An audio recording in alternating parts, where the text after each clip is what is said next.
ایک ہوتا ہے کسی کام کو اہتمام کے ساتھ کرنا. کمال جو ہے وہ محض کسی کام کو کرنا نہیں ہوتا، کسی کام کو اہتمام کے ساتھ کرنا ہوتا ہے.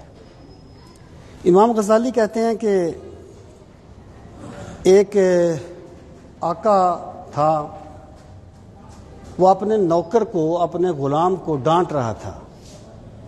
کہتا تھا وہ میرے فلاں کپڑے کدھر ہیں، وہ میری فلاں دستار کدھر ہے، وہ میری فلاں چیز کدھر ہے، میں نے امیر سے ملنے کے لیے جانا ہے، یعنی بادشاہ وقت سے میں نے ملنے کے لیے جانا ہے. تو امام غزالی کہتے ہیں کبھی بندہ یہ بھی تو سوچے کہ اس بندے کو بادشاہ سے ملنے کا یہ کتنا اہتمام کر رہا ہے، اور یہ سوچے کہ ایک دن میں نے بھی بادشاہوں کے بادشاہ کے حضور جانا ہے، اس کے لیے میں کتنا اہتمام کرتا ہوں، اس کے لیے میں کتنی تیاری کرتا ہوں، کتنا اس کو میں سنجیدگی سے لیتا ہوں. سامعین محترم، یہ جو وقت کی برکت یا بے برکتی ہوتی ہے نا، یہ نظام ایسے ہی چلتا ہے. صرف یہ ہے کہ وہ ایک جملہ ہے کہ وقت کوئی چیز نہیں ہوتا، انسان کی اپنی ترجیحات ہوتی ہیں. یعنی وقت کوئی چیز نہیں ہے، انسان کی اپنی ترجیحات ہیں. اب یہ باتیں میں اس لیے کر رہا ہوں کہ فرض کرے نماز پڑھنی ہے، اس کی دو صورتیں. ایک صورت یہ ہے نماز کا اہتمام کرنا، کہ بندہ وقت پہ مسجد میں آ جائے، بیٹھے، سنتے پڑھے، جماعت کے ساتھ شریک ہو جائے. ایک ہے کہ بس دیکھا بھی جماعت کھڑی ہوگی بھاگم بھاگ آیا، تو اس نے نماز تو پڑھی ہے، اہتمام نہیں کیا. نماز تو پڑھی ہے، اہتمام نہیں کیا. جبکہ اللہ کی بارگاہ میں جانے کے لیے بندہ مومن کو کسی بھی بادشاہ سے زیادہ اہتمام کرنا چاہیے کہ میں نے اللہ حکم الحاکمین کے حضور جانا ہے. ایک بزرگ تھے، جیل میں تھے. ظاہر ہے کہ جیل میں وہ جیل سے باہر تو نہیں آ سکتے تھے.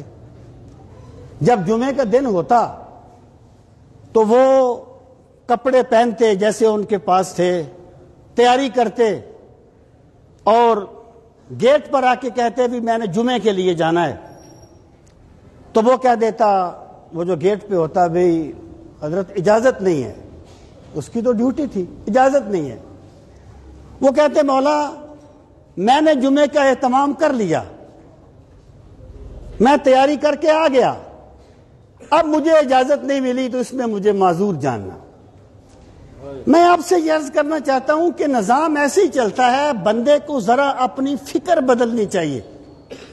یعنی ہم شاید جتنا لیٹ ہم جمعہ پڑھتے ہیں، میرا نہیں خیال کہ پنڈی میں کہیں اور اتنا لیٹ جمعہ ہوتا ہو، شاید ہی کہیں ہوتا ہو. لیکن پھر بھی آپ نے دیکھا کہ جماعت کے درمیان بھی ٹھپ ٹھپ ٹھپ ٹھپ کی آوازیں آ رہی ہوتی ہیں. اور یہ وہی لوگ ہوتے ہیں جن کی عادت ہے، اللہ ماشاءاللہ کبھی کوئی لیٹ بھی ہو سکتا ہے، کوئی پابند آدمی بھی. لیکن سامعین محترم، میں آپ سے یہ عرض کروں گا کہ ہمیں عبادات کا اہتمام کرنا چاہیے.